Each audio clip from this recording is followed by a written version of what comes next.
All right. Well, it's 4 o'clock on the dot. So I see we have Mayor Branch and Commissioner Lucas. And we got Commissioner Hughes. Board member. I'm sorry. So board member / commissioner. So hopefully we'll have Commissioner Granger and Commissioner Street join momentarily.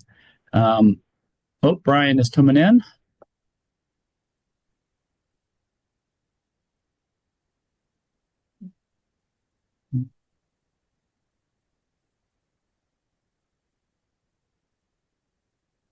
All right. I think we're good. Commissioner Granger and Hughes and Street, if you'll turn your cameras on. I know that we've got a couple of items. I know we've circulated the main two things we wanted to speak about were the CRA logo, and then also the 447 Harrison Avenue, known as the Breezeway, to just kind of generically update on where we are on that and kind of get some feedback. We've had some questions and some interactions with Virtuous Cycle, and so just kind of wanted to get some feedback on that. And then Commissioner Lucas and myself, we're going to kind of update y'all, I think, collectively on the development at MLK and 15th Street. And Commissioner has a kind of a presentation to share. She was so impressed by Commissioner Hughes's presentation at the last virtual workshop that she wanted to have one as well. So, and then obviously the mayor has circulated through me, has circulated some items for discussion tonight as well. So if that's okay with you, Mr. Mountain, if you have any opening comments, or I can jump right into the logo stuff. So, all right, let me share my screen. Share. And go to the PowerPoint. Boom, and we are starting. So I think kind of before we jump into it, Brandy, I don't know if you don't mind just giving kind of a background on like why we're, why we're having the logo and kind of some of the thoughts behind that. Yeah, sure. Earlier this year, Jonathan and I and the CRA team went over to Fort Walton for a FRA training, and it caught our attention that like the first slide of the PowerPoint there for the training was a slide with all of the CRA logos from around the state, outlining the PowerPoint. So it caught our attention that we at the city do not have our own CRA logo or brand. So we wanted to work towards that. We did get Aaron Rich to help us, since he helped us on the city branding and guidelines. So we have options here. So some have come to us from Aaron, some Michelle worked on, and some our chairman Alan came up with. And we're hoping to be able to decide on a logo for the CRA that we can use as we do our website redesign that we're working on for the city. So the CRA would have its own, logo and sub page from the city. Yeah. And so I want to be clear. Obviously, we're not asking any formal decision or any voting. We're really just wanting some feedback. And then the desire would be to make, I think, the final decision at the July 29th actual CRA board meeting. So we'll just go through the options real quick, and then would love to have any feedback. If while I'm going through this, if you want to write down one of the logos, and I can easily go back to it during any time of discussion. So can you tell me which ones that Aaron Rich Marketing did? This one, that would be great. Yep, that's version 1. Okay. And then we have version 2. Obviously, we're kind of focusing on some more of the green. We've kind of gravitated through green because it's, regrowth, renourishment, revitalization. And those are, obviously some of the primary duties of the CRA. Version 4 was Aaron. This was the one that Aaron Rich Marketing came up with, version 4. Now that will need to say community redevelopment. Yeah, so that'll obviously have to say redevelopment in front of it instead of development. Same with this one. I think these are version 5 and 6 are some of the mayor's, correct? Yes. Not 5, though. I don't know where 5 looks like someone took one of my designs and put it through AI and did a clone of it. Well, I don't know about that. So Yeah, right, Jonathan. okay. Well, sir, you know it wasn't me. I don't even understand that. I did. All right. I did number 6, or was it 7? You know me. I'm not going to flip on Skynet. So, yeah, all we did was drop them into PowerPoint, so we could easily zip through them. So this is version 8. Obviously, a little bit busier and focusing just on green and the blue. This one, you got the sun rising over our community, which is nice. And of course, it'll say community redevelopment. This one, I guess, doesn't have any words on it. It needs words. we love you, Mr. Mayor. It's all For the good. record, someone has gone through and made clones of mine. That last one was a clone of mine too. What? This one's mine. This is an original. These are the files No. he sent. Yes, I'm sorry. I thought I was clear on that. Yes, we took yours and we added them to the PowerPoint presentation to show all the 4 we originally submitted, then we added the ones you did. I both emailed them to your colleagues earlier and then we added them as part of the presentation. So yes, versions 1 through 4 were ours. Anything after that are the work of the Honorable Alan Branch. No, they're not. Where did they come from? I don't know. It's I what- didn't do like the previous one. I did not even do. It looks like mine, but it's not mine. Whatever. Well, sir, whatever you sent me that I sent your colleagues, I sent them to Michelle and she put them in PowerPoint. So see, this is what happens when you mess around with Skynet, sir. I've told you this. These new words. This is it. Yeah, that's my favorite one. It's adorable. Okay, this is great. I can't wait to see the number of hits on this video, sir. Okay. That's not even a This functional smiley door. face, I'm gonna be honest, it's gonna haunt me in my dreams. Hey, Your Honor, I'm not a cat. I promise. I don't know why. I mean, we literally did just take yours and put them in PowerPoint. So okay, that's it. So, Goodness. all right, okay, Mr. Mayor, I'm just gonna turn it over to you. Oh my gosh, We're talking about logo still? we are. Yes, sir, we are. Okay. You want my feedback? Would love to, sir. Yeah, so I was a graphic designer. So typically with logos, when you're designing them, you want to think about how they're used. And so the more things you add to them, when you shrink them down, it just looks like you lose all the detail. And so that's why really great logos and symbols and icons typically are very simple. Some of my favorites obviously are mine, and then some of the random ones that I did not do. But I think Aaron Rich's are fine as well. I just was bored and started making logos, which is what I did for years. All right. Other feedback? I mean, there were 12 versions of logos, so like it's a lot for me to like, can we narrow it down like to like 3? Yeah, send that to me. I'm sure. Well, originally there was 4 cent, and then I was like, I want to do some logos, and so then I started doing logos. Is it possible to put like 3 or 4 up at one time so we can maybe take some out of that and Clearly, you don't like the ones with a smile. I was calling him That's Halsey. just me. Halsey the I'm house. just- I lovingly gave the mayor a hard time over the smiley faced ones, but it was all in good jest because he didn't like some of ours, so I felt like turnabout was fair play. Uh-huh. I feel like that really communicates stability, confidence. And Happy Meals. Happy Meals. Yes, that's what happened. It triggered wonderful memories of childhood. So It's Yes. Halsey, the CRA house. mhm. I don't know, guys. Like at this point in time, like I don't know that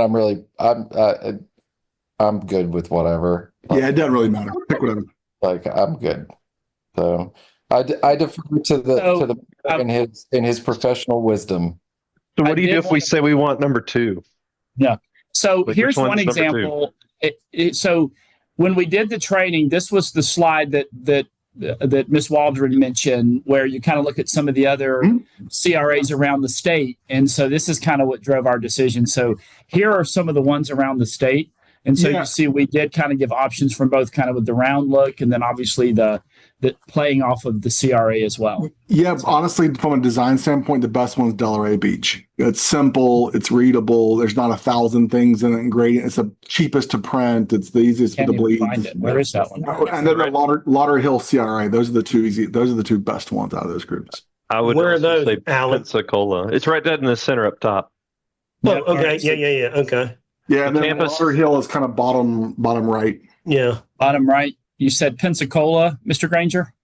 Yeah, I mean Pensacola, Tampa, CRA, both of those are kind of in the same category. But Mhm. I agree with the mayor that the easier the logo, the better. Yeah, Like some of for- those would like the gates, like I guess your Crestviews is it's also backwards, but so Does Panama All City right. Beach one? Does Just the beach have that one for theirs? I don't know if Panama City Beach has one. They weren't over there. So It's just called Panama City Beach. Yeah. The hits. Mhm. CRA. so I'm gonna get an email on that one. Yeah. yeah. Yeah. So for what You're it's just worth, going after it. Yeah. I'd like to cast my vote for logos V4, version 4, version 3 in that category. I also like the putting the letters in the circle around whatever the image is. I believe that was the Delray Beach one that did that. So as Somebody we, try paid to, better attention. as we try to narrow it down. Can you guys put those up so I can see those that Janice just mentioned? Let's just go through them one at a time. Yes, sir. Can you see my screen in the presentation now? Yep. Mhm. Yep. Which one was the first one Janice said? So this is one of them, version 3. I like that water's in there and building and the tree. Version 3, version 4. Here's version 4. Four. Okay. Now, as a reminder, version 4 was the one that was done by Aaron Rich Marketing. I like the lollipops or drumsticks. That's what we. Yes. Okay. Oh, I'm sorry. Those are special trees. It's not 4. I inversed my Roman numbers. It's V1. So version 6 that has the letter. Yes, that one. That's my favorite. This is actually my favorite one as well. That's a lot. It is a lot. So close second would obviously be version 3. Okay. What was the other one? Version 1. Oh, but there were other ones. I thought she said 6. 6. Yeah, go to 6. That's the one we were just at with the circle. No. She meant version 1. Yeah. She wasn't meaning it was number 6. It's like Roman. It's version 1. And then you've got version 3. And then you got version 4. All right, hit on now, if you will, just run through them one more time so that we. Okay. Uh, So I this is. I don't like that one. I didn't. I swear I didn't do that. Why don't we take them out? The ones we Mr. don't Mayor, like? are Why don't you we take okay, them sir? I must be losing my mind. I don't remember designing this one. It's okay. It's okay. All right. No, this is okay. This is actually great, man. This is going to set the record for views. You just watch. All right. Well, watch us get another 100 options for CRA logos from the community. This is going to be awesome. All right. Which other one do you want to go to, Commissioner Hughes? Just keep going. Just going down, just so we can Just see them keep again. going. Yeah. Okay. There's one. Now, again, these need to say redevelopment, not Don't like development. that one. Yeah. Okay. Didn't do that one either. I do like the little simple town with the sun rising over it. I like that one. I don't mind that icon, by the way. Yeah. Janice hit on it first. That number that has the water in it. Yeah, that's a good one. I will forever Like now this one. think of Commissioner Granger and a Happy Meal now when I see this. Mm-hmm. Invokes good feelings. Just saying. Mm-hmm. Carbs. And carbs. Okay. You skipped over the heart one? Are we not? No, I clipped right through them. That's the little heart. Oh, okay. And then And then you got the there's heart. another one. You got the Two double heart here. Double heart. The double That's right. heart. Double heart. What we need is another house and another heart in the middle of the maybe heart. Mhm. No, we need a smiley face in the middle of the I blue like heart. 3. The one with the water that she. Is that This one, one? Commissioner Hughes? Yeah. Yes, sir. I vote for that one. Colors could change if they would. Yeah, that's true. We could tweak the colors if you guys wanted to, if you some feedback. And so I think what would be awesome if we could just bring maybe 2 options to the July 29th meeting. So I would say Um, get rid of the community redevelopment agency at the bottom. Just get rid of that altogether. yeah, just have Panama City CRA. mhm. Okay. Is a palm tree or an oak tree more or better, or is that getting too much in the weeds? Depends on where you're at. Alan, do you want to spend more time on this? Like as far as like designing something else, or you? Sure, I can play around with it. Yeah. So just how about you guys bring the 2 that Janice mentioned to the meeting, and Alan, if you want to throw one in there that's like your best of your best. Sure. Yeah. Or if you want to come in and sit down with Michelle, like y'all could just Canva together. So I don't use Canva. I use. that's what Yeah. you said. I thought you said that we could have used that. I Okay. said for normal untrained people who don't have graphic design degrees. Yeah. Well, That's like, I'm, else? like, look, I'm sticking in my wheelhouse. I feel Okay. attacked. You guys want to? All right. So it sounds like version 1 and version 3 are the top 2, but Alan will get with staff and come up with 87 more options before Got it. July one 29th. other option. 3 Okay. options max. Mr. Mayor, I think you heard your colleagues. One more Just option on top of 1 and 3. more. So Yeah. Does Well- the smiley face haunt y'all as well, though? no, I mean, Okay. Is that the only emotion that we're going to be able to have with our logo? Oh my gosh. Okay. Are we I'm good to kidding. stop I'm sharing? kidding. Are we good to move on, please? point of order. Please. Yes, Okay. yes. All right. I don't know if I know that we want to get some feedback on 447 Harrison Avenue with the breezeway and the direction we got. As a reminder, the DIB kind of reached out to us and asked us to kind of change the direction that we were going as a city. And instead of trying to do it ourselves, consider selling it or some long-term lease. And so the CRA board authorized us to enter into negotiations with Virtuous Cycle. We've had a couple of meetings with them, but frankly, just given the some of the expenses and everything around it, they were having a difficult time, kind of having it kind of meet those financial benchmarks that they needed. Understandable, because we still need a large chunk of it to remain a breezeway and for that access to and from. And so I did forward a couple of emails from Jera, who was the main representative from Virtuous Cycle. I know he's emailed. I don't know if he also had a conversation with you, Mr. Mayor. But I guess the question is the board still? And I believe we voted on this with the past board, correct? Refresh my memory. Ms. Waldron. We voted to enter into negotiations. It was before this board. It was before this board. So the prior board voted to kind of approve us to negotiate with him, to authorize to enter negotiations.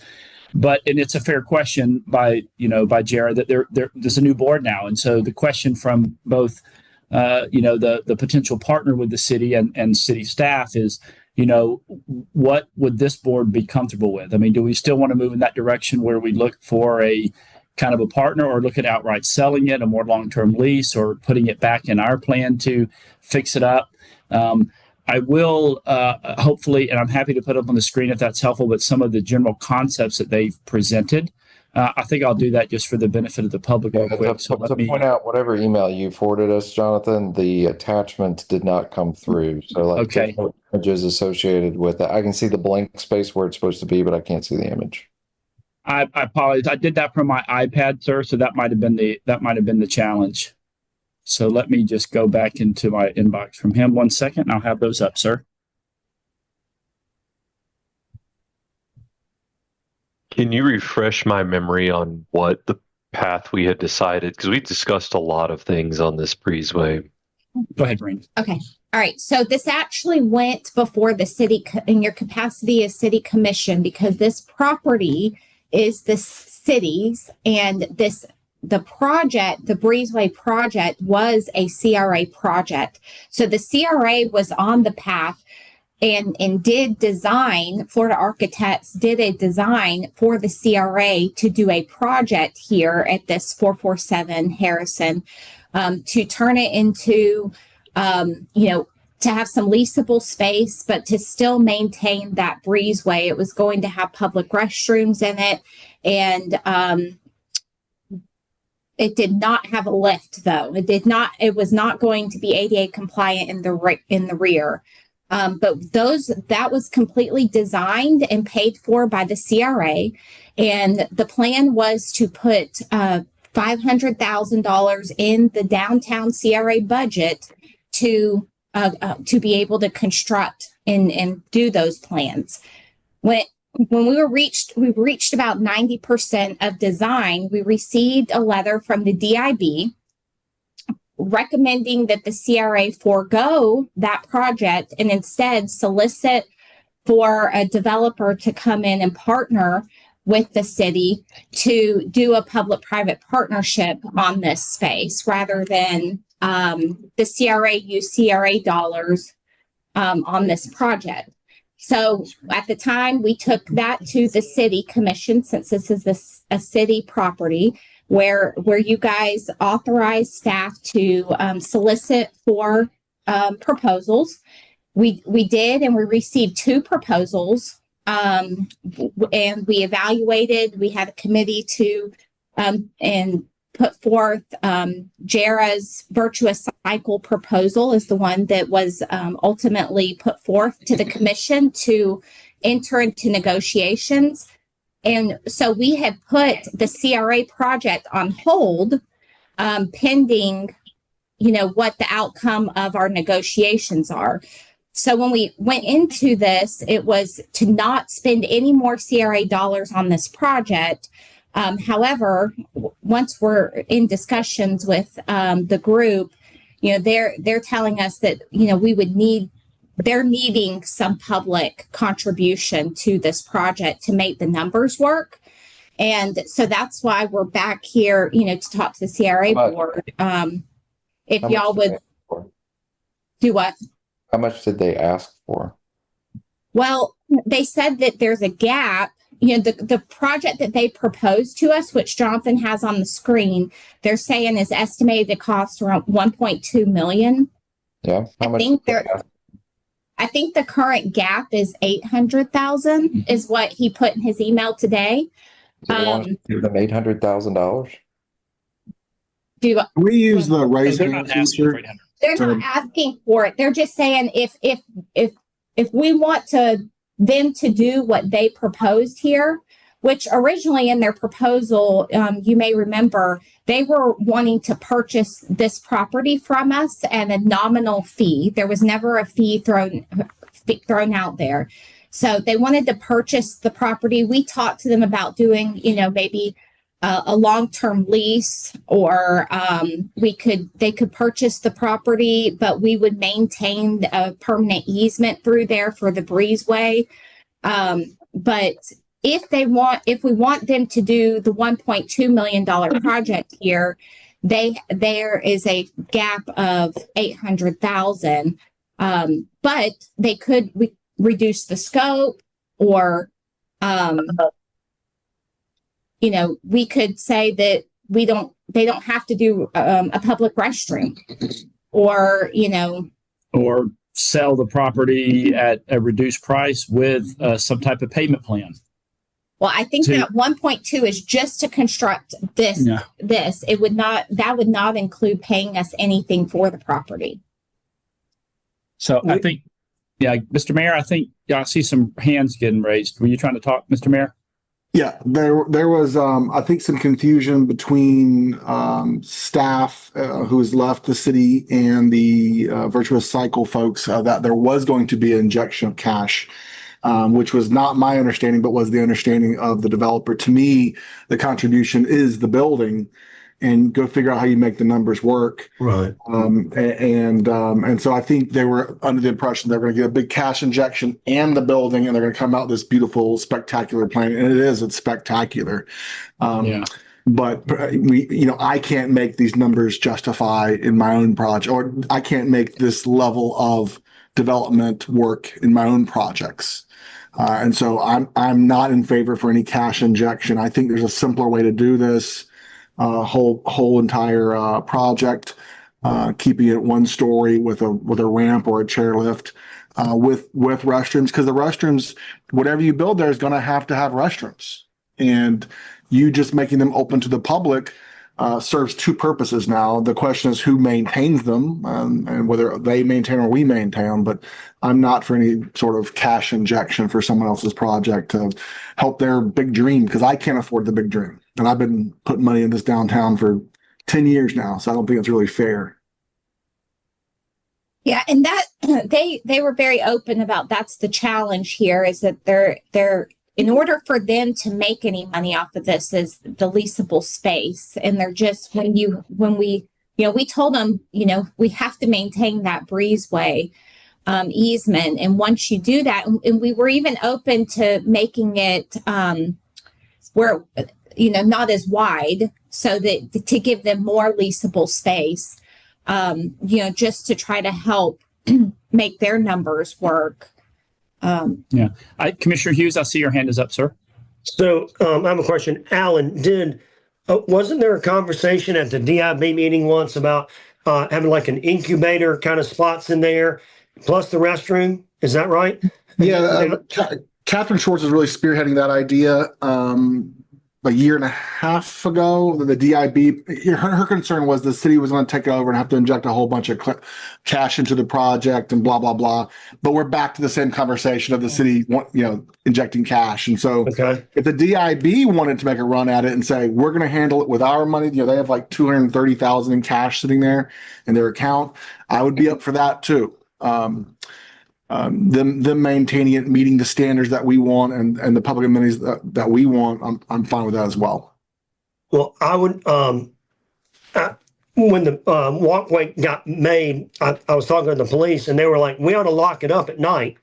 And they would meet, and they said, if you'll put a key up there, we'll unlock it and lock it. Well, I was met with the city police have got to do all this, but that way it keeps it from smelling very nasty sometimes as you walk through there. And at nighttime, it's 11 o'clock or something, 12 o'clock, it's closed up. But who would be the developer of that? This company? That name, the name I don't understand. I'm not familiar with. Virtuous Cycle. Yes, sir. It'd be Virtuous Cycle, Mr. Commissioner. Okay. And they would develop just the down or also the up? The whole thing. Okay. Are y'all able to see my screen? This is kind of a bird's eye kind of aerial view of what they're proposing. And Robbie, let's make sure we use that raise hand feature in Zoom, so we're not jumping, because we'll get Janice and Brian and Josh all wanting to speak as well. And this does have a lift. Yeah. All right. Who was next? I think Brian had his up after Robbie did. Robbie did have his hand up, to be fair. I did twice. Oh. Thank you. Good job. Yeah. Go ahead, Commissioner Granger. So I thought we were selling this building to them. That was the original agreement. That is what was in their proposal, Commissioner Granger, was for them to purchase it from us at a nominal fee. And then we would work out an arrangement on the public space. So when you say nominal fee, are you talking about like $1? It could be in the name of CRA. Well, it's a city project. It's a city property. I'm sorry. So that would be, you usually get appraisals, and could they still sell You it? could just transfer it to CRA. Yeah. Yeah. Or we could just transfer it to the CRA, and in the name of economic development, we could donate it like we have done with, Habitat for Humanity. We donated property. I want to make sure that I understand. They're saying that there is an $800,000 finance gap if we, even with selling them the structure for $1. Is that what they're saying? My understanding. Yes. Okay. I agree. I agree with the mayor. I don't think we should do a cash injection. If the deal can't be done, then we either need to come off of the breezeway portion of this and just sell the building outright, or we need to figure out something else that's actually attainable. See right here, it says that leaves a financing gap of more than 800. That's not our problem.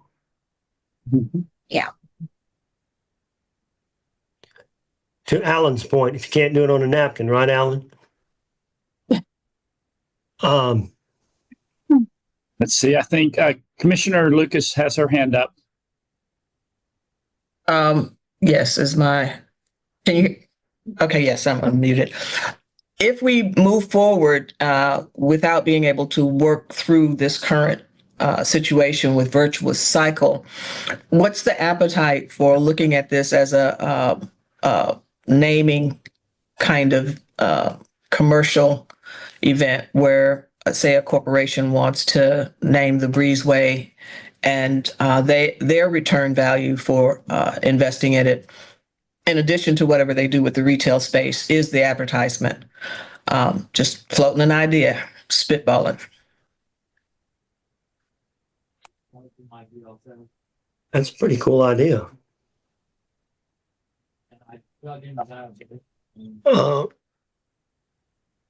So you're saying just to get a name on there and they pay for that and it helps on the construction? Might be a private venture that sees value in this space beyond the retail portion of it that they would invest in, but also with the advertising that could come back. So obviously I'm thinking like Coca-Cola, someone who would have a vested interest beyond the retail, but also for their branding exposure in downtown Panama City. That may not be the direction we want to head. I agree that we shouldn't try to make it cash flow for the Virtuous Cycle company. I think Commissioner Street has his hand up as well, Mr. Mayor. Hey, if you guys also staff, if you guys will use the hand thing too, because it's pretty hard to engage, when there's jumping in back and forth, just so that would just be helpful.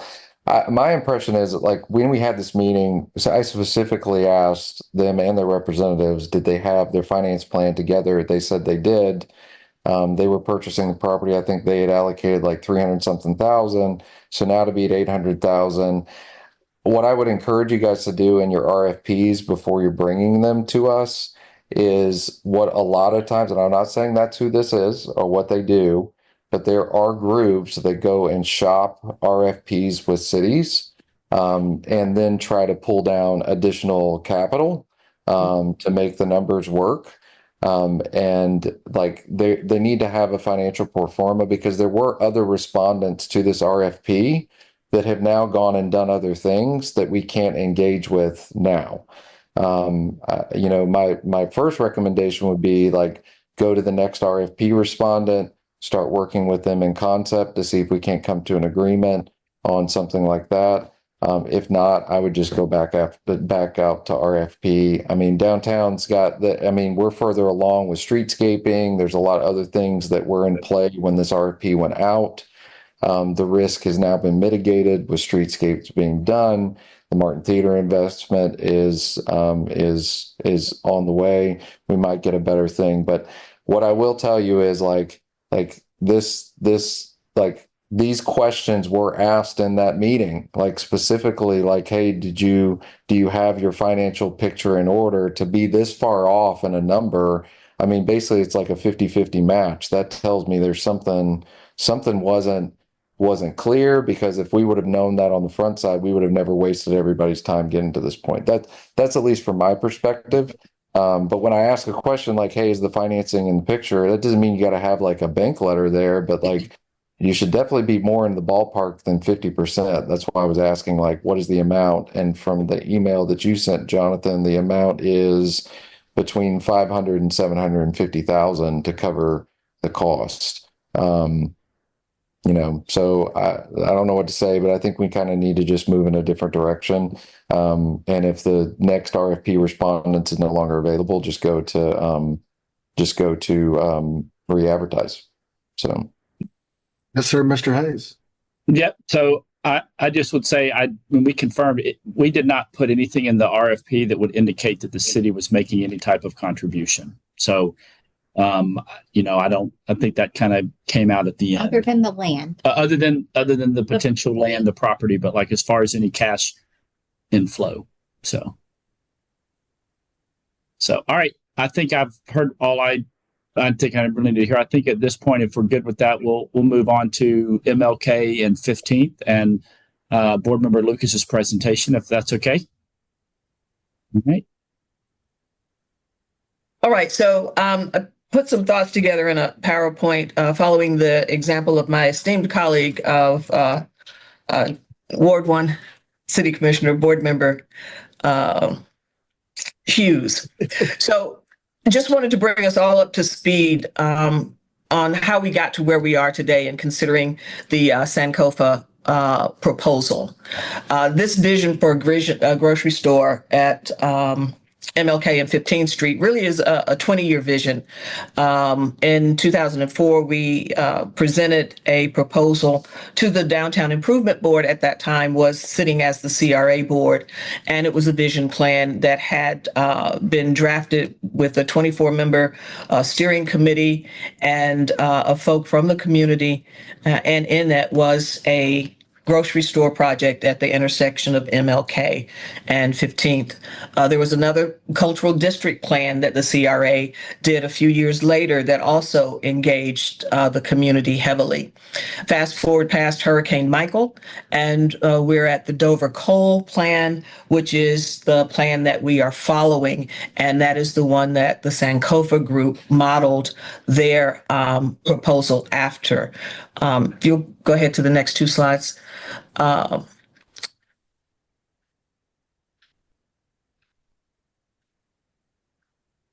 think there's a little bit of delay. Sorry. There we go. Next one. Next one. So in May 2024, the CRA contracted with Retail Strategies, the staff did at board direction. And that's a national group that consults with development projects.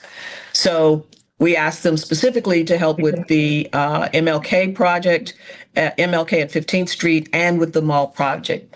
Later that year, we received a unsolicited proposal from the Amarin Group, represented by Patty Sunday. And going next to the January 27th CRA board meeting, we voted to move forward with negotiations, have the staff move forward with negotiating with the Amarin Group, that and also to issue a public notice for the project, letting everybody know that here's a potential project. At that time, we had the Amarin Group who we began negotiating with, and Retail Strategies that had some potential. So we moved forward with negotiations. Next slide. The Amarin Group, represented by Patty Sunday, gave us a concept of what they had in mind, and it included three features: a gas station, 120 apartments, and 12 townhomes. And so they're depicted with different colors. Now, this proposal was always considered verbally, and it was never officially put forth. So I will say that it has not been officially put forth, but it was part of the negotiations that the CRA staff had with this group that I was able to sit in on. And while these negotiations were going on with the Amarin Group, the RFP was put out into the universe. Next slide. And the public notice ended on February 28th. No one at the time of the public notice, not the Amarin Group, not the Retail Strategies potential developer, nor the Amarin or the developer, had submitted a proposal.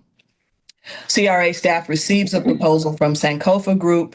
We're advised of it. We talk about what should we do going forth. Hey, we're looking for a project. We don't have an official proposal.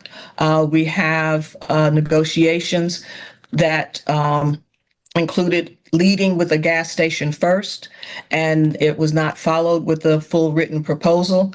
So that was the proposal in writing with a developer who said he was ready to go. We extended the time so that the retail strategies developer could send us a proposal, so that the Amarin Group could send us a proposal. The Amarin chose not to submit the full proposal. The retail strategies advised us that their developer did not want to submit as well.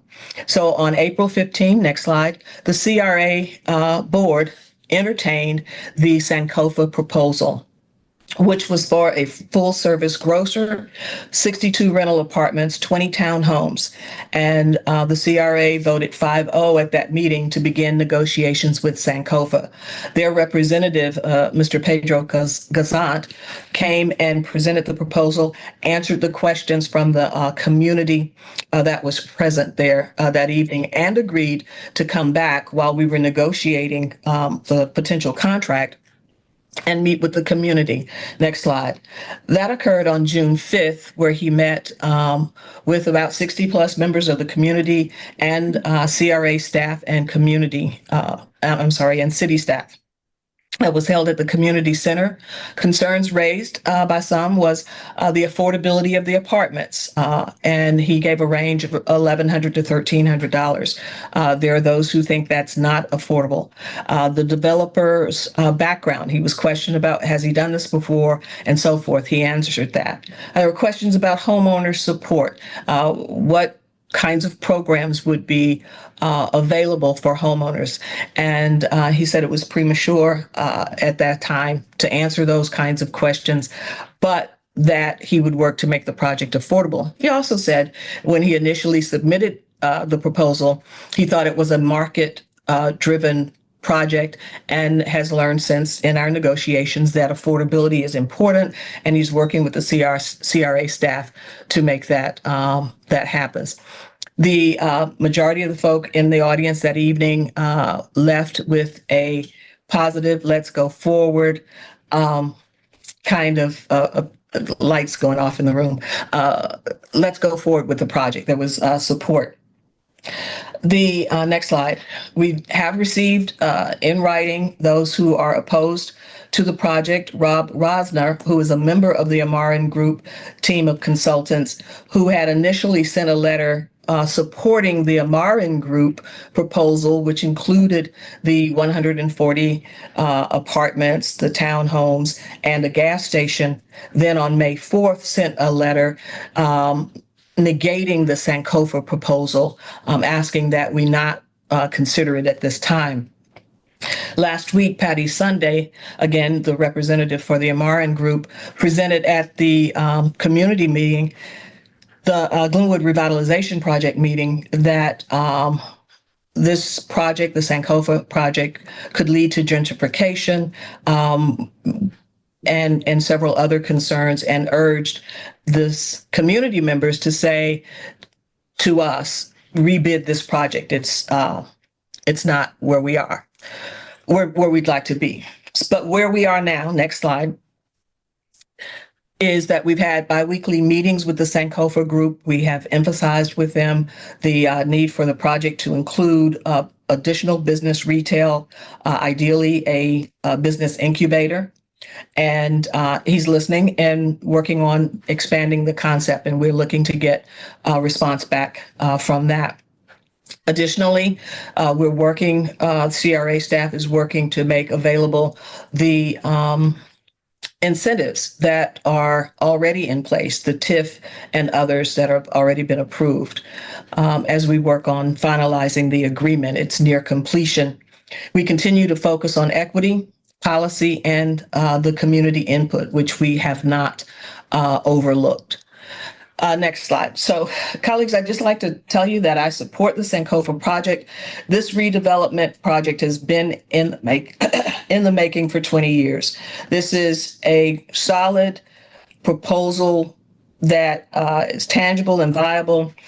Pedro Gazant has come to our community twice at his expense, because he does not yet have a contract, to look at the project. And so we need leadership that will act on the priorities already voiced by the Glenwood residents. There is a voice in the community that is saying that, for the reasons I've already said, that they shouldn't, we shouldn't proceed forth with this project. But I'd just like to say why the community should trust me. I am not associated with any developer. Next slide. My focus is on negotiating for the community, what you, the community, have asked for: a full service grocery store, affordable housing, real economic development opportunities. Next slide. As the Dover Cole plan is emphasized, we must look beyond just the corner of MLK and 15th to look at the full picture. And so that plan does include looking at Glenwood as neighborhoods in addition to that corridor. But that corridor is unique because it is the only intersection in Glenwood that has that volume of traffic, 20,000 cars going north, south, east, and west every day. Realizing that gentrification is a real concern and, quite frankly, as has been seen in other cities, perhaps a real possibility, this board voted to bring in the Incremental Development Alliance. They'll be starting their work with our community on September 4th to help landowners and local developers gain the tools and support that they need to get in the development game. As I said to the Glenwood group last week, developers who come in and see opportunity and buy property, they buy it from people who say, yeah, I'll sell you my property, and they may not understand what the value of their property is or how they can develop it. This workshop and lecture with Incremental Development Alliance brings those tools to everyday folk in the community so they can learn how to get in the game and help keep their community the way they want it. This is how we fight gentrification and build legacy wealth together. So in closing, I'd just like to reiterate that Glenwood deserves a development that respects its past, meets the needs of its present, and builds a just future. And I think that's what we're being asked to deliver. And I believe the Sankofa Group will get us there. Here, I like that.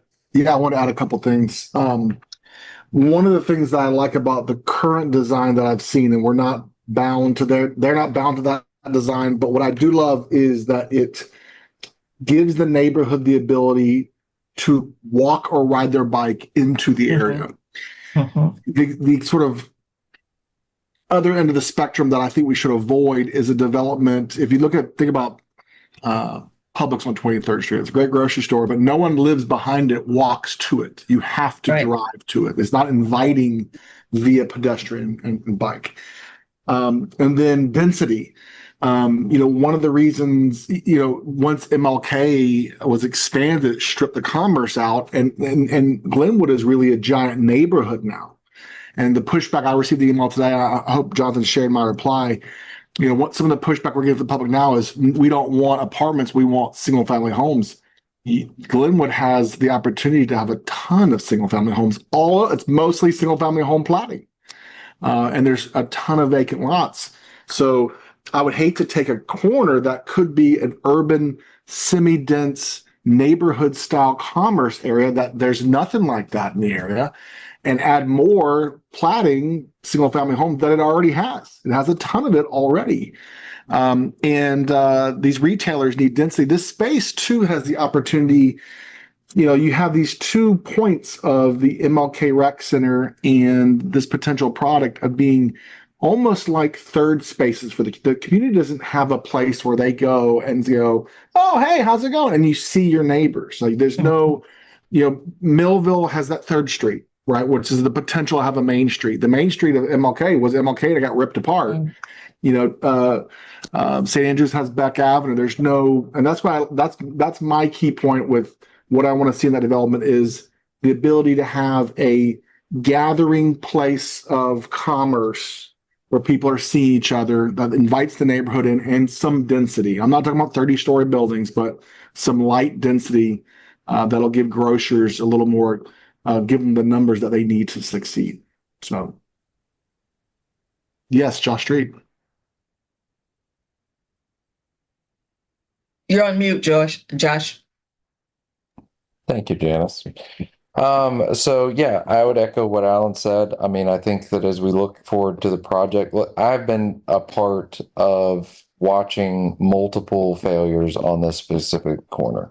I don't want to see another. And so what I would like to ask staff to do, and Nevin and I had a conversation about it this morning, is look at what other fundings are available specifically in this specific corridor for this specific type development to see how, look, like if the rent price is too high, maybe there's a way for us to create some subsidization through the funding that we already have allocated. I'm not talking about general fund dollars. I'm talking about things that might be in housing, things that might be HUD, things that might be CBDG, those kind of funding mechanisms so that we can help push this finally across the finish line to see this corner redeveloped. There were attempts to do this in the past. How these properties were purchased through SHIP funds originally and a mixture of CRA. But there may be for us a way to deploy funding on the housing initiative specifically to meet some of the feedback that I know you've been getting, Janice, and possibly help the developer make the numbers work so that the end result looks like what's being presented. That doesn't mean it's going to be 100% accurate to what's being presented, but I think everybody that walks away creating food in a food desert, having walkability, having affordable housing options, having this corner redeveloped something that can create a cultural, commercial, incubation space that allows for entrepreneurship to thrive is a good thing. And so anyway, that's all I wanted to echo to it. I mean, I haven't had a lot of time with a specific developer like that, but I have watched as we walk through the process. And if they've got funding, they're ready to invest. I want to make sure that when we get to that point in time, that we've got all options and all available funding options on the table to help the project move forward. And Josh, I think that's great, and would like to have our staff look at, or not look at, but contact the Florida Housing Coalition that often will act in a consulting role or help us to find those kinds of funds that you're talking about that may be available outside of our coffers. But certainly, I've already talked with the executive director and staff about the incentives that we already have, the tax rebate, and I know you were talking specifically to the housing programs that may be available, which I think would be a good part of stacking the capital, I think is what I've heard the term used as. And that would help. Anything that we can do to lower the cost, we certainly would ask that require that the developer pass that along in making the units more affordable. Just if I could re-echo what Janice was saying, the specific funding that I also want us to dive into is what funding is on a timeline to expire. So if we've got the ability to, for instance, the county went through something specifically with some LMI funding that was getting set to expire and they deployed it on a specific project. I think that could be something we could do here, that maybe it's a more larger lump sum, but it allows us to meet the timeline so we don't have to go through another request for extension after extension after extension. I like, we just went through our audit proceeds. Like, we've got multiple millions of dollars in the housing program right now that's just been slow to execute. This may be a way for us to kind of expedite their usage in helping this project move forward. So just to kind of get a little bit more specific and granular of the kind of fundings I'm looking for, but I think your idea is a great one, Janice. There's probably other funding that I'm not even aware of. I was looking specifically inside of what we already have and how we could maximize that to really push this forward, because it's already in our coffers, just to get it out the door and get it deployed. So. Very good. Thank you.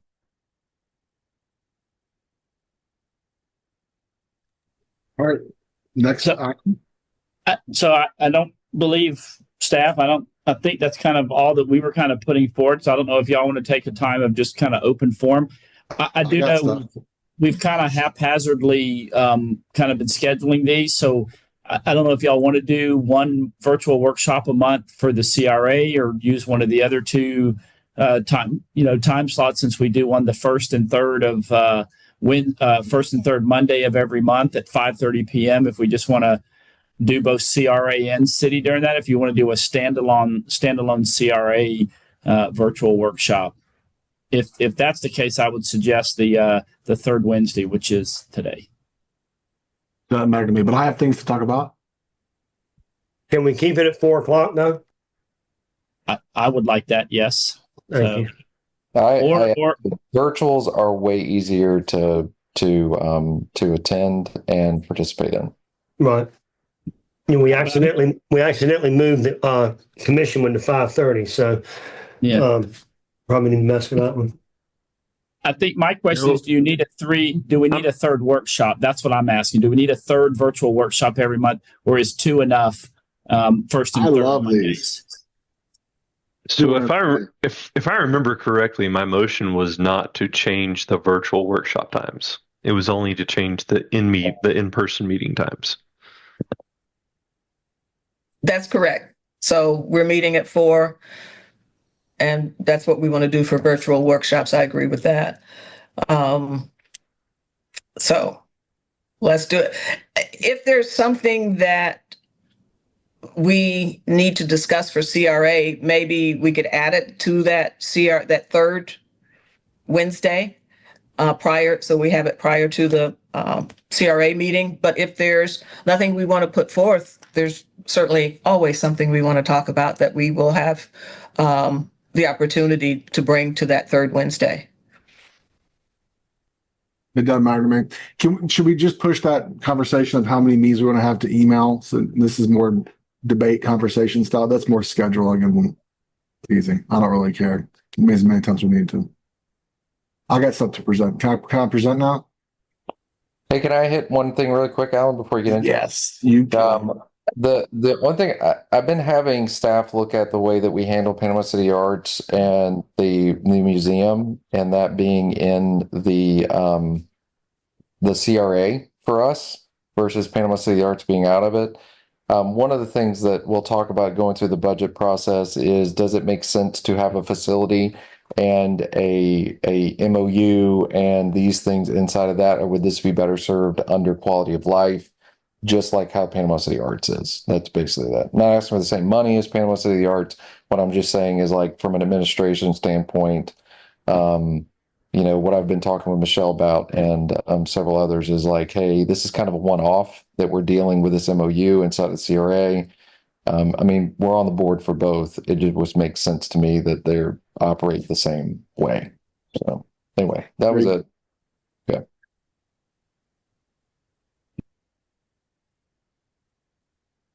Go, Alan.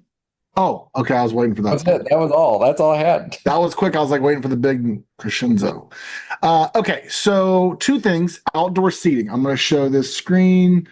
Where's my screen? Desktop, document screens. I don't see that. Let me start over. And this is an idea that we could kill today or continue forward. The Thai restaurant and Get You a Box immediately or as soon as if we want to roll this program out, would love to redo outdoor spaces. Part of Janice's question last time was, what are we talking about? Can you see the screen of Get You a Box? Yes. So Tony has gone out and cleared this whole area over here. This is probably about 14 feet wide by about 25 feet deep. And he has a mural that's here. It's really amazing. And he wants to do a deck that basically takes over two spaces and goes all the way back here with string lights and railings and all that sort of stuff. And then the Thai restaurant right over here has an outdoor area as well that they would like to expand and clean up as well. I know we've moved away from these sort of small grants.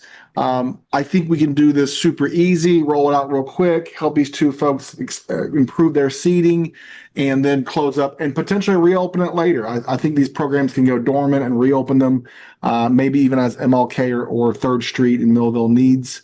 I've written out sort of stuff here. If we like the general concept, to me, it's at the point where we should pass it to staff and say, clean it up. figure out a way to make this quick. I'd like this to be a full reimbursement program. I'd like it to be quick for them. I don't want them to have to, if they build a little tiny deck, that they have to go through building permits and architectural fees. It should be easy. It should be quick. This is a small grant. If we like the concept, we take the document, pass it to staff, and vote on it next meeting. Is it worth discussing? Yes, Josh Street. Yes, it is worth discussing. And the way you described it is exactly how I want. So we got rid of the small programs because we were allocating funding for them every single year. We had staff time that was dedicated to it, set staff that was doing this.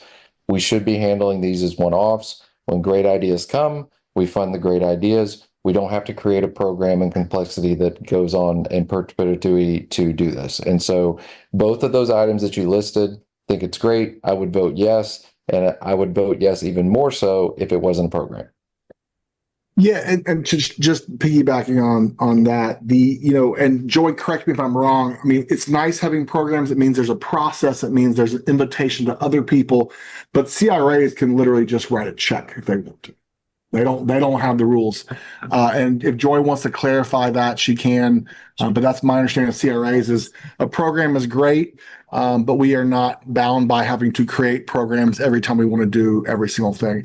And I've lost my, yes, Jonathan. Joy is saying that is correct. I don't know if you want to. It is correct. I mean, it's always good to have some parameters and some application process, but that could be their idea, their vision. We could certainly work with that. It doesn't have to be a complicated program. And yeah, so I like this sort of one-off thing where we don't have to create this cathedral of a program that handles every single issue and doesn't handle any issue at the same time. do you consider it just for outdoor seating, Mr. Mayor, or do you also like for a facade, or obviously I'm just limiting it to Millville as well? I wouldn't think. I mean, I know your two examples were Millville. My two examples are from Millville. I'd like to keep it simple to roll it out quick. I think I think CRAs typically do outside improvements because it's things that you can see as you drive by. Things that stick with the building is probably even better. Things that improve the tax base, even better. And so I don't think this improves the tax base. I think it improves their business and is a signal that we're business friendly. But I don't really want to, at this point, I'd hate to go try to expand it to other places. I think we do one-offs kind of thing. And we roll it out and say, hey, it's here if we ever want to roll out to a different district. Make it quick and easy. Yes, Josh. As long as we've got criteria saying on how the services are procured, I think we move forward. And this is exactly how I envision these people. People with great ideas, entrepreneurial spirit are the people that we should be investing in as they come. That does not mean we have to have a program to do it, because we're just spending more time in administration that we could be spending in actual impact. And so this is exactly the exact piece that I was hoping would happen when we got rid of those programs, is people would come with great ideas that we could take a vote on and we could fund them and we can move forward, and the community is better and the CR is better for it. I agree with you. I think it should be exterior. So I'm raising my hand. I like everything that's being said, but I also think there's a piece in there that we do explain the difference between an idea and a proposal. Because a great idea, I think it's a good idea, I think it's a good idea that we do X, Y, Z. I have no idea how to do it. I don't have anything lined up. And I think the city or the CRA ought to do it. So with that mindset, you tell me we want great ideas, and I've just given you one. But what we're really saying is we want entrepreneurs, business owners to come with some ideas that have been written out, thought out, that we can kind of go back and forth with. You look at both of these restaurants that, recently opened, and they've got a business plan and they're working their plan. I mean, we can see that from Tony Middleton going from food truck to brick and mortar to now promoting business and looking at being a part of the mural the scenery that we have going on. And so, yes, he's got big ideas, but he also has plans to support those ideas. And that's what we want to see. Yeah, piggyback on that.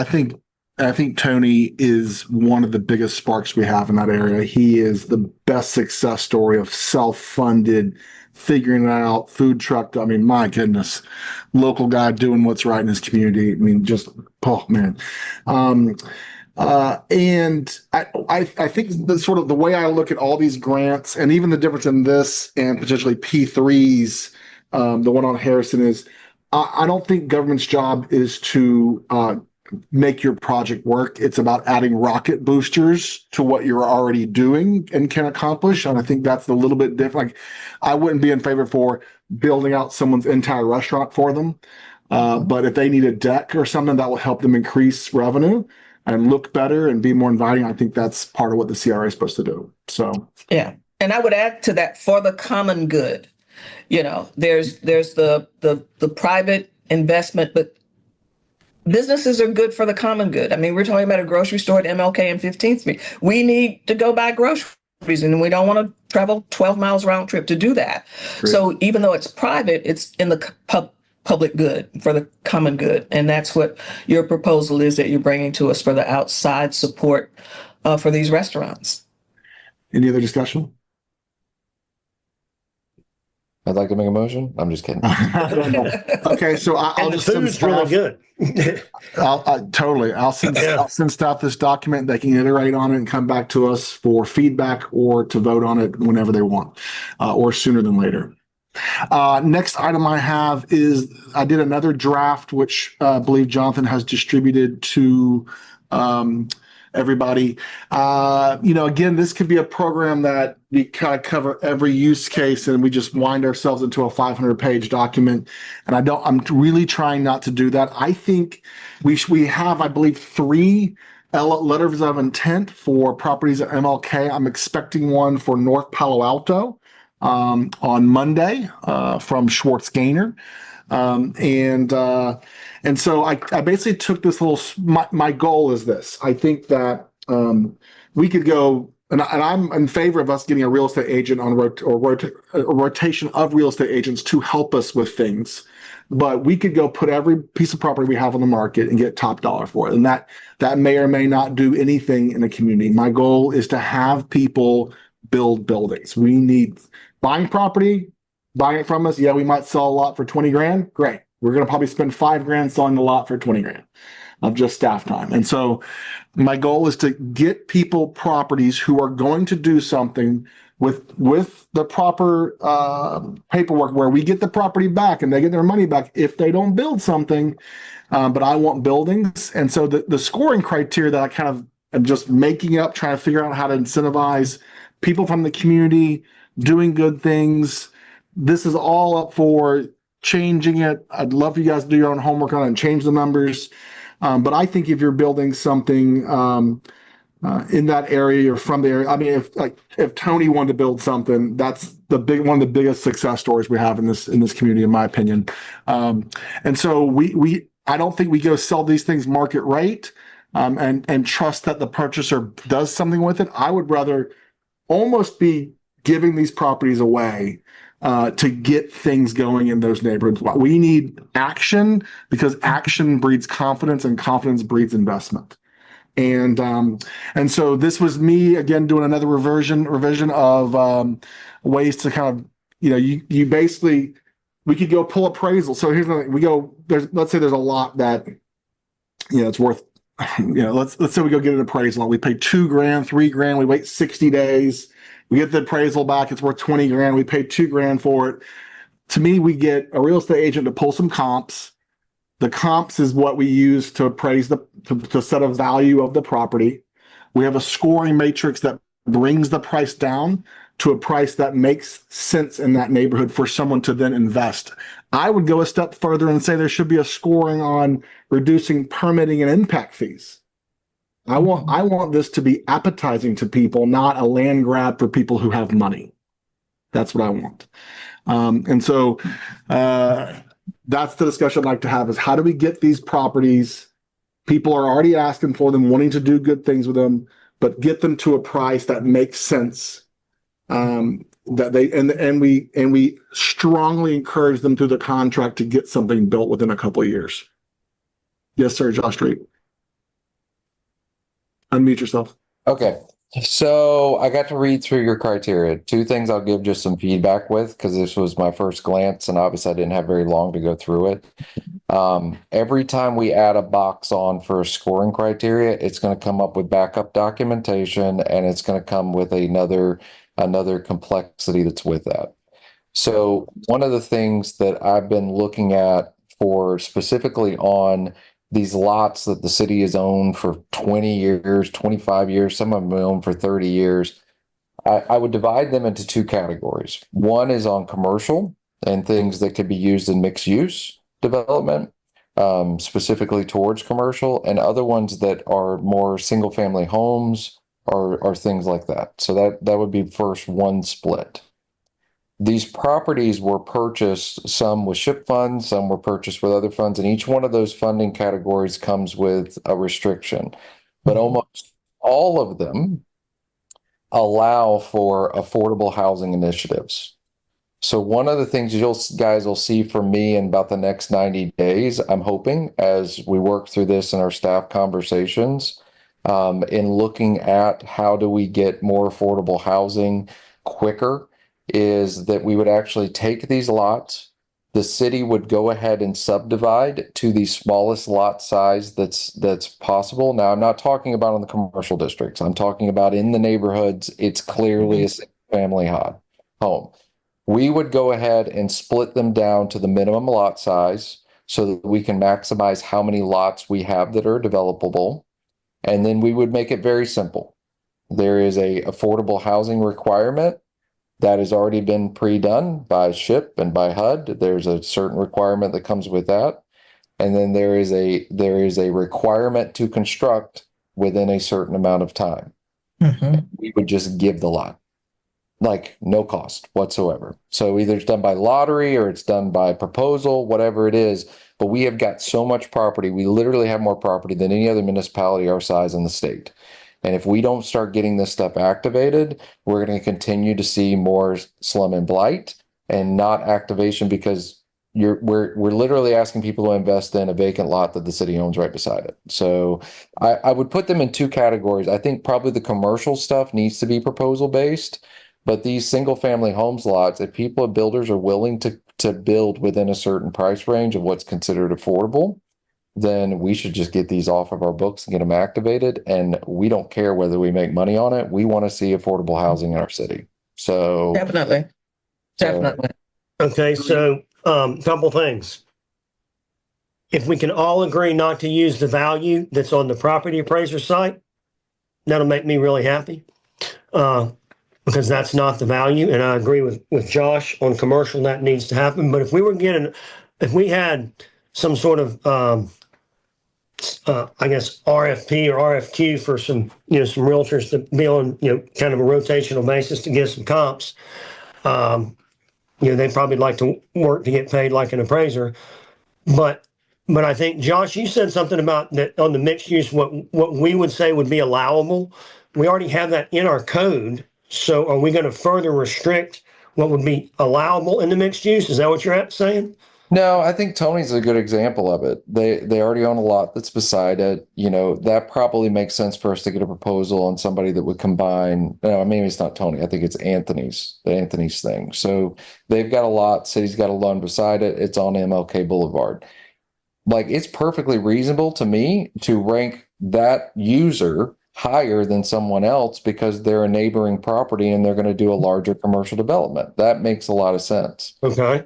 But on Right. single family home lots, I don't even know that we need to have a realtor involved. If we're not looking to make any money off of these, which most of these would sell probably well below even what the appraisal was because they're just all over the place.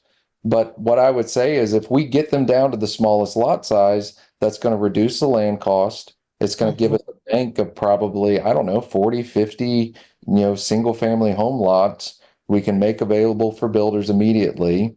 We don't complicate it. We just say, look, we'll give it to you if you'll just build underneath this price point and you'll build within this time frame.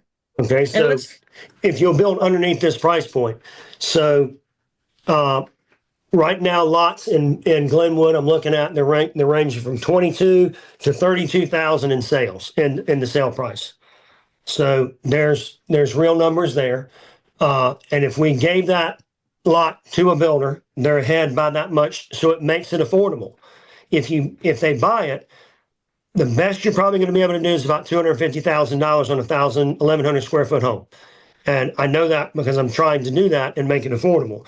But if we try to tie it to the SHIP program and all that, those timelines are very hard to line up. So sometimes you got to wait on a buyer to get qualified or wait on a builder. And I think if we can establish a number, let's just say under 250, and you're giving the lot, home run, you're going to be able to hit it all day long. If we're going to buy it, it's going to be a little bit more difficult. And 60 feet, by the way, you got to have on the road frontage if we're going to create lots. So we have to look at that. If we're going to split them, what if we had two people next to each other? Could they pay for the surveys and it not cost us any money? I'll yield my time to Janice because I'd like to hear your feedback before it. Like, I do want to talk about what you said, Robbie. Okay. But I'd like everybody to get an opportunity. so thank you, Josh. I'd like for us to consider making the homes that following this idea that we're talking about now, giving the lot away. I've spoken about the community land trust or a way to make that property in perpetuity affordable, because the challenges that we're seeing today are only going to get greater as it goes on. So you mentioned the HUD programs where you get a lien on the house. If you get some assistance with it, you have to keep it for 15 years and then the lien goes away, something like that. What that does is preclude the person from getting the government money and then flipping it, for private gain. And so I think we want to make sure that we do that. And to Robbie's point about the value of the home, perhaps work with the property appraiser to not have these homes pulled for comps because they are not in the market in the same way that a market-driven sale takes place. If they'll put it as an unqualified sale, Janice, then that won't be used in their valuation. Okay. Yes, ma'am. Yeah, even though it's at arm's length. I'm a little opposed to, and I think Janice touched on it, the idea of someone getting a cheaper lot and flipping it and being like, thanks for the profit margin. I mean, it gets us buildings. I really want to see long-term wealth of the neighborhood. Yes. Exactly. And so, Exactly. I mean, I got 3 examples of LOIs. I have 2 LOIs currently. We have one here. This is 1342 MLK. Michelle Bryant, former veteran, wants to create an American Legion post here. She's already got the Legion post created. This is a lot right here. To me, that's a great example of community project, good for the community, local, veteran, minority, woman-owned business. I mean, checks all the boxes of what we're looking for, what that neighborhood needs. And so, how do we score this property? Next one would be Oh So Juicy. Alicia Rhodes, awesome Bay High graduate, in the color guard with Josh. Josh is in the band. Business owner, just awesome. She wants to do a food truck court here.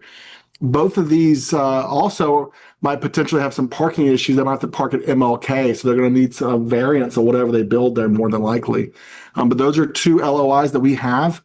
How do we price the properties for them to make sure that they can get their projects done? That I don't know. One more example.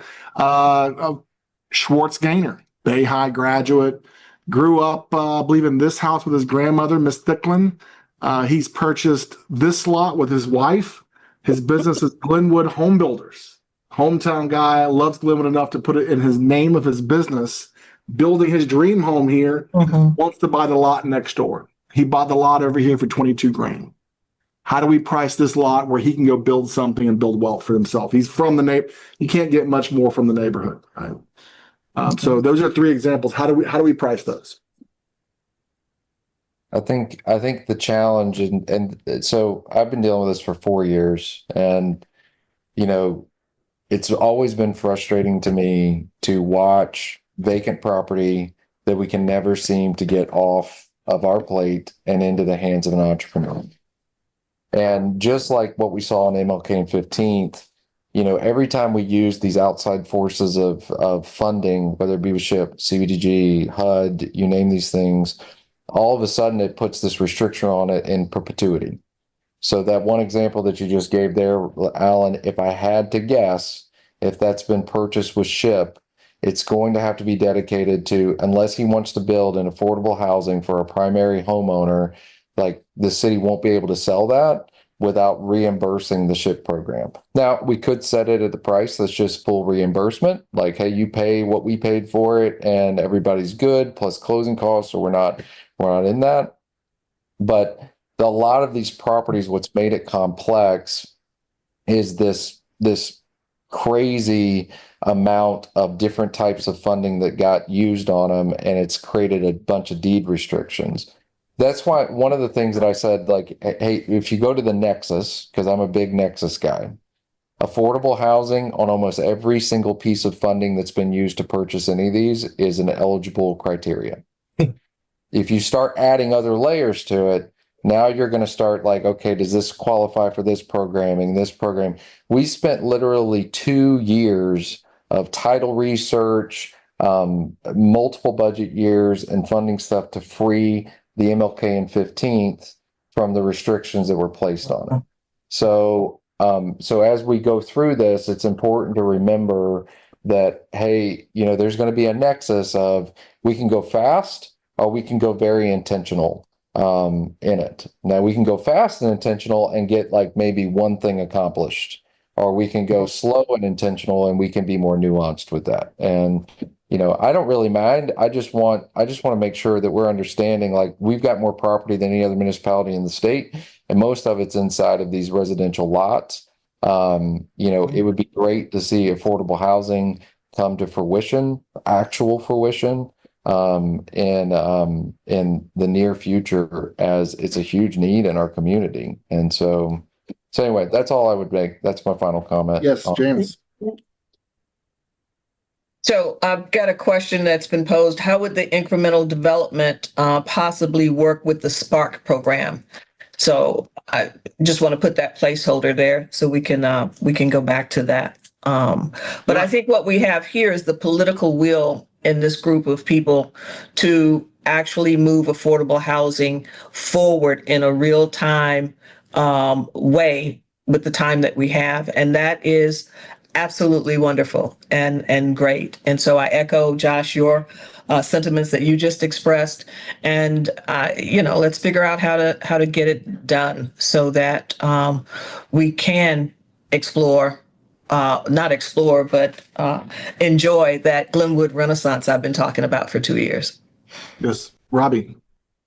Let's see, now I forgot. Let me think about this. Oh, Josh, do we have a list of the properties that would qualify for we can't give away versus we'd have to pay back? Do we know? Since you said that. This is a Google sheet that Jared sent me, this in spreadsheet. I've had to correct some of the addresses, but I wish this had a, not just ownership, but how did we get it? And that would help us understand. Listen a little hard because some of them are like retention ponds and cut throughs, and I really care about lots that can be built on. We might push this back to staff to have them add, or we might look at it one-off. Like we get an LOI in, the process is we kick it to staff and say, what do we got to do to sell this thing?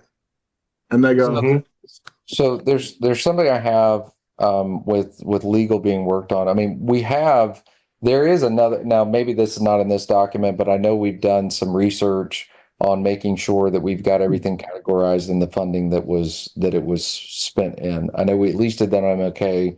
We may need to do that with these others. Actually, I know we'll probably need to do that with more. But what I'll tell you, what makes this a little more complicated, and one of the things that you guys will hear me talking about, is encumbered and unencumbered. Some of these lots have been sitting in our housing program encumbered for years. And so we need to go through a period of, hey, look, if you can't make something happen in 90 days or make some forward progress, like there's no reason to keep holding this because we need affordable housing. So I understand. And like, there are some people that have been in our program for 2, 3, 4 years. Like there is a point in which we've got to say, hey, look, like we've got to go be serious about creating this housing product that's there. And so it needs to get unencumbered from our programming to see that happen, if that makes sense. I agree. I want to put a pin in that and go back to the flow of we get an LOI in, what do we do now? Because we have 2 LOIs. I'm expecting a third. Actually, we have more than that, Brian. We've got people interested in the police substation.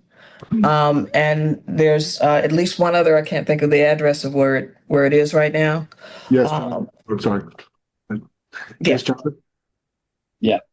So I just wanted to kind of state that kind of is our policy right now, that if we do get one, that's one of our first questions is, okay, who owns this? You know, was it paid for with general fund dollars? Was it paid for by CRA dollars? And was it paid for by housing dollars? Obviously, housing dollars are the most restrictive and provide us the less amount of flexibility. But the practice right now that is kind of based on just past practice and past direction from the elected body is we want to get an appraisal. So because that's the first thing I know I'm going to be asked is what did it appraise at, or at least that's what I would have been asked. And I put that in front of depending if the CRA owns it or if the city owns it. We put it forward and consider it, and we do have a couple of of LOIs out there. What I like to call unsolicited offers. I want to be very clear that no one in the public thinks that any individual staff member or elected official is going out and telling people to respond. It's very it's important that these are unsolicited offers that the city's receiving, because our properties are not just en masse for sale right now. I do think until we kind of formalize that process, I think we really need to know that it is kind of a one-off. I think the legal team would agree with that. So I will say, I know we got told that there was one for the substation, Commissioner Lucas, but I don't believe I've seen the actual letter. So I replied back to the constituent that said that, and so I'm still expecting a formal. But a couple of the other ones we have received them, and like within an hour, I have already directed staff of receiving those to go and get the appraisal so that I can put it on the very first meeting to either get it in front of the CRA board or get it in front of the city commission. I'm gonna jump in front of you, Jonathan or Josh. Robbie, so from my understanding with an appraisal, it's an appraiser has a certification, but it basically is them certifying comps. Yeah. Right. And so we can do appraisals, Alan. Realtors can. Yeah. Yeah. And so to send out a property that we might sell for $2,000 to go get a $2,000 appraisal and wait 60 days to me is silly. It should be, and I have a proposal out about getting a rotation of commercial agents who can pull comps for us, because it's not rocket science to pull comps. Appraisals, certification is a big deal, but I want speed. And so I want to encourage this whole group to look at this document, think about real world scenarios of how we price property. Let's use the real examples that we have of how do we price it. This person comes in, they're building at something community oriented. They check all the boxes. What do we sell it for? And so otherwise this thing gets big. And so, or maybe we just talk and come up with them. I've never done this before, but I've sold plenty of property, but I want us to think in real world situations and not create a giant cathedral of a program that suits everyone for everything. Look at this thing, make your own version. Let's talk about it again. But I want to be moving forward quickly. I don't want to be talking about this in December. I want to have properties being unloaded before the weather changes in the fall. All right. There is a mechanism to do this within a 90-day period. Yes. And so I think that's what you're asking. Mm-hmm. I want to give you guys an example of how it's currently working. Jason Myers, great investor, is the guy that's helped will alleviate the toy box. You guys know how passionate I am on redevelopment in 98, specifically in the most blighted areas. He made an unsolicited proposal on some residential lots that are located over in that corridor in St. Andrews when Mark McQueen was city manager. We have yet to be able to today be able to get them either unencumbered from our programs or to be able to release them. And he was offering full market value for those pieces of property. And, Why can't we? So this is where it goes to that encumbered. So like we created an initiative like 3 years ago where we're doing a builder program where we'll loan money. A builder comes into the system, builders selected lots. So they selected all these lots. They haven't built anything.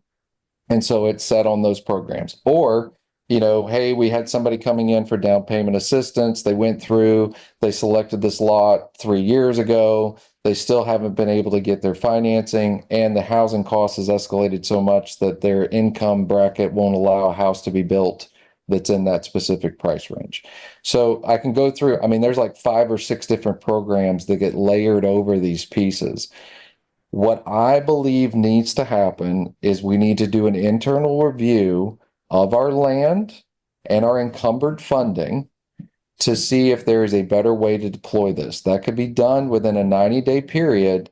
And then if we're not seeing movement on these things, why are we just waiting? I mean, we have people that literally want to go and build affordable housing, but we've created some complex program. I see it the same way that I saw the CRA program. We were staffing it, we were encumbering funds, we were seeing people not come to the table. Why not just wait till the idea and the people that have the know-how and will to make the investment to execute? And I think we've complicated this process way more than what it actually has to be. And so me personally, what I'm pushing for and the data I've asked as we've gone through the budgetary process is like, hey, I want to see how many cases are open. I want to see what we've closed, what's remaining to be closed, and how long it's been there, because that's part of what is creating the bottleneck. Is it's just sat there for years. And some of these things have been encumbered for 10 years. So if we're going to have staff research the properties, I would say start with the ones that we have offers for the most recently. I'm not asking for go research. So yeah, anyways, yes, Janice Lucas. And so I think this is, again, where Florida Housing Coalition can come into play. What we're doing, other cities have probably wrestled with in the past. And as you like to say, Alan, let's not reinvent the wheel. Somebody else has been stuck like this. What did they do to get the wheel out of the ditch? And let's do it. I'm so glad to hear you guys are like, rah, let's go. Oh, I'm rah. Just one thing, Mr. Mayor. It's a little bit more than rocket science to pull the right comps. You can manipulate a number if you pull the wrong ones, Yeah, which is why maybe it's multiple agents. I'm right. I'm totally what I don't want to do is go spend a whole bunch of money appraising a property and just wasting 90 days and all the time. And so there's a difference in reckless and quick. And so, and also, could staff pull just the residential lots that are not encumbered? Is that possible? So we have that. There's your low hanging fruit. Those are the ones that can go quickly. There's hardly any that are not encumbered, Robbie, and that's the problem. Okay. Like we've got a free, and that's why I'm saying like a hard reset would fix all of this. I'm not saying I'm ready to do a hard reset today. I want to get all the information and the data to make that decision. But like what I have seen, I mean, we went through this builder program, and I think we've had 4 closing. I think we've had 4 houses built within, I don't know. I mean, it's been like 2 years. I mean, we'll never spend the money that we've got before HUD comes in and takes it. And if you guys don't think that this administration that's in DC will not retract this funding if we don't spend it, I guarantee you they will. Mm-hmm. I would rather see our people benefit from affordable housing, because that's what the funding is intended to, before it ends up given to another city that can deploy it faster than we can. 10-4. Yes, Jonathan Hayes. I was just going to say, I mean, I know this is CRA, but I think, and Robbie's always like, please give me information. This is actually a broader conversation about housing and not really just lots around the city. And certainly not the CRA. So I don't know if I know next week, at the city commission workshop, we're doing fire department and city attorney, Mr. Mayor. Maybe this can be one that we do at the first Monday of August. We dedicate, maybe Sure. get down to the weeds a little bit more on housing. If that's, I know the mayor Yes.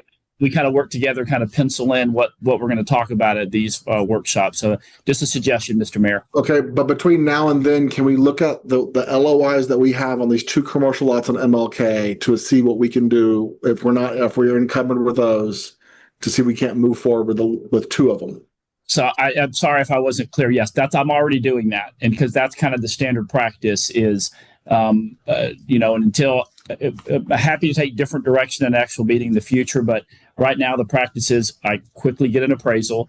They're not costing $2,000. I think they're very affordable. And then we'll bring it forward and we'll take direction from the commission on that. And so I love the 2 proposals that I've specifically seen. There's actually another one from a church. I did share it with Commissioner Lucas because it's in her ward. And then the one with the juicy people. Oh, so juicy. And sorry, that was a name of, I was referencing the business, not any people. I apologize. The juicy company. Okay. Oh, so Anyway, but juicy. yes, Juicy. Whatever. Oh, so jucy. But yes, Yes, I'm going to there bring you go. those. You got it right. It is Look at my that hope view that count go up. those Look will at that be- view count. Yes, it is my hope that we'll have those at one of the next couple of meetings. So I'm ready. We are hitting the gas on moving those forward just as quick as we can, unless I ask the question and I'm told housing, to Commissioner Street's point. If housing owns it, then it's almost like it's much more complicated. But if the CRA bought it or the city bought it, then I'm able to hit the gas on that ASAP and get it in front of y'all, and we can move forward. I'd love to see any lot in the CRA district that's unencumbered go and transfer to the CRA. Jonathan, I sent you the offer from Myers Electric that got sent to Mark. Okay. Tomorrow will be exactly 2 years since that was submitted. Just Wow. Okay. Yeah, Just- I've not seen that, so thank you for sending. You it. have not. I know you have not. I'm not saying Okay. it's like that, but it's 2 questions. Jonathan, what is an appraisal costing right now that's not commercial? What are they charging the city? You know? I've asked that question from staff, and he doesn't happen to know it right here. We run this through our logistics and purchasing team. He's going to have to check, and I'll shoot that to y'all either later this evening or in the morning. He's checking right now. Okay, so my thought is we're probably going to spend, if I was ordering one today, I would spend between $500 and $600 probably for a lot. I'm sorry, Alan. You're still sharing your screen, right, sir? And so I'm thinking that if we spent $600 for a lot that we're going to give away, we're upside down. And then 2, if we're not going to do that, how do we get them the lots that are encumbered over to the CRA? Is that possible so that we can use those if they're in the housing department, if they're not being used already? So Just like we yeah, did with so the- just like we did with some of the previous, the CRA would have to purchase those from the general fund, from the city, from the housing. or from the housing. So, but yeah, you can't. Yeah, but it can be done, but they have to buy it. And we did that with 15th and MLK. We moved all of those to the CRA In January. back in January. Yes. So And Jonathan, did you float my RFP idea for the real estate agent rotation like every other city in the world has? I have. That has been. I've got. The logistics team is looking at that, and they had some questions. But we're looking at putting together an RFP as you requested, and then kind of float that. There was some concern that it actually might cost money in some initial reactions, but I've kind of asked them to look into that and then draft an RFP for us to have a conversation about on an agenda item as soon as possible. Thank you. Yes, sir. So I want to make sure the takeaways from this conversation have hit staff. So it's if there are unencumbered properties in the CRA, transfer from the CRA, the LOIs, take action on those. And Josh had researched any other LOIs outside the CRA and see if they're unencumbered. Is that all the takeaways from this conversation? Yeah. Just a reminder too, we talked about the publishing museum being structured similarly how Panama City of the Arts is. We also talked about looking at unencumbered funding that could be dedicated to MLK and 15th redevelopment, specifically on housing. So. Yes, Jonathan. So just as a reminder, Commissioner Street, you did ask the Publishing Museum to be on the next commission meeting. So it's on the July 22nd meeting. I know that that's a CRA asset. I don't know if did you mean for that to maybe go on the 29th and I misunderstood and put it on the city commission meeting, the July 29th, obviously being the CRA board meeting, or did you just want to discuss it as soon as possible? No, they just wanted a presentation of what they're Okay. doing, and just so that there's an understanding. I mean, we got new board members. Nancy and them just asked, hey, can I get a brief to kind of tell them what our new programming is and introduce them to what's happening. So, but if we want to talk about it, we can. But it's not really changing how much money is spent. It's just changing where it's going as far as in this particular piece. But I do think it's better for it to be standardized. Got it. We'll reach out to Nancy then. We'll want to see if there's any, if she has a presentation, we'll want to get that probably tomorrow to get it to the IT team.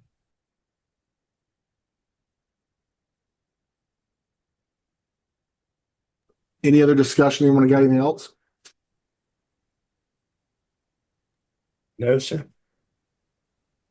I'm good. And there's a wolf behind you. Oh, I'm sorry. Did we answer the question about Spark and Incremental Development Alliance, how they can work together? Yeah. Yeah, that would be the most beautiful success story of like bring in a workshop, teach people how to developer, get a lot. And so that's another component of the scoring that I would encourage you and anyone. I can either invite you to this document or give you the document, but we may look at small residential lots and say, I already have first time home builder, but it's like, or Incremental Development Alliance. I'm not showing my screen. Sorry. I have small residential lots, first time home builder. It could be Inc. Dev graduate, and this score could be whatever you want it to be. But that incentivizes people to show up and learn stuff and build their palette. I call it a palette of like real estate construction and how things should be shaped and things like that for the street and the community. But yeah, I don't think we're gonna, especially not in the next 6 months, run out of lots because it sounds like there's some legal issues we have to overcome. But that would be beautiful and awesome. I agree. Yeah, and as I said earlier, that is what helps us to do the big project like the grocery store, but also enable people who live in the community to be a part of the development and not get pushed out. Awesome. Jonathan. Just one point, we got some new folks. So, we can't reduce impact fees or permit fees, but the CRA could absolutely pay for it if that's something the board would like to help with this program. Yes. Awesome.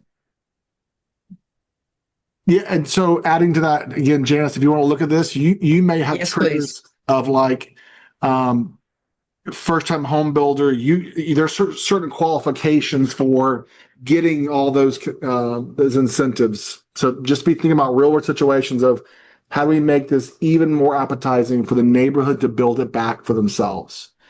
Jonathan, I've got an earlier version, but it seems like you've been tweaking it since we first got it a few weeks ago. Yeah. So I'd like to get this latest version. I absolutely love it. This is the tool that is needed. So thank you. Absolutely. All right. Anything else for this meeting? I love these. This is my favorite part of this job. It's because we're here. I don't, that's not true. His favorite part is making logos. He's going to make 73 more logos tonight. So One. You heard him, Mr. Mayor. Only one more. Only one. All right. Nothing else from staff. All right. Meeting adjourned, I guess. All right. Yeah. Bye-bye.